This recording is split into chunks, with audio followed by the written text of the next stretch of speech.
اور خدا تعالیٰ کو آپ ایسا بے ذوق سمجھیں نعوذ باللہ من ذالک کہ وہ آپ کے اندر حسن کے کوئی آثار پائے نہ جائیں اور پھر بھی وہ آپ کا دوست بنا پھرتا ہے، یہ نہیں ہو سکتا۔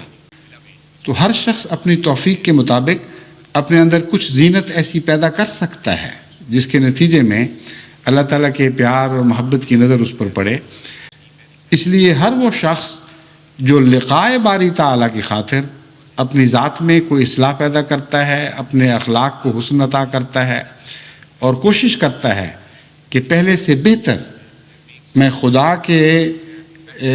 وصال کے قابل بن جاؤں،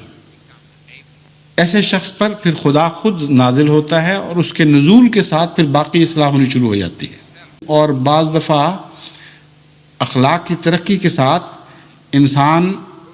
جزوی طور پر خدا کو اس طرح پانا شروع کر دیتا ہے کہ اس کو پھر چسکا پڑ جاتا ہے،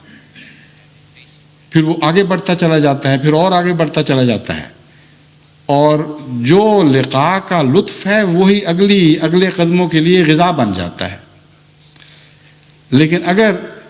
وہ لطف ہی نصیب نہ ہوا ہو تو اگلے قدم کے لیے طاقت نہیں ہوتی، بلکہ قدم واپس مڑتے ہیں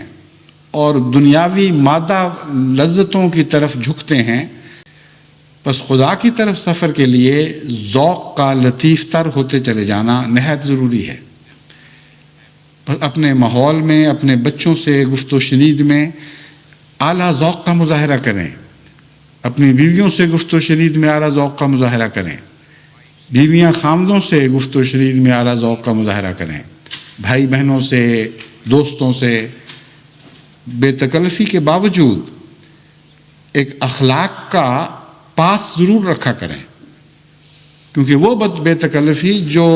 بدتمیزی پر منتج ہو جائے، وہ بے تکلفی جس سے کلام میں بدخلقی پیدا ہو،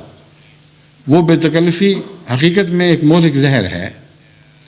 بس آپ لقائے باری تعالیٰ کی تیاری اس طرح تفصیل سے اس مضمون کو سمجھنے کے بعد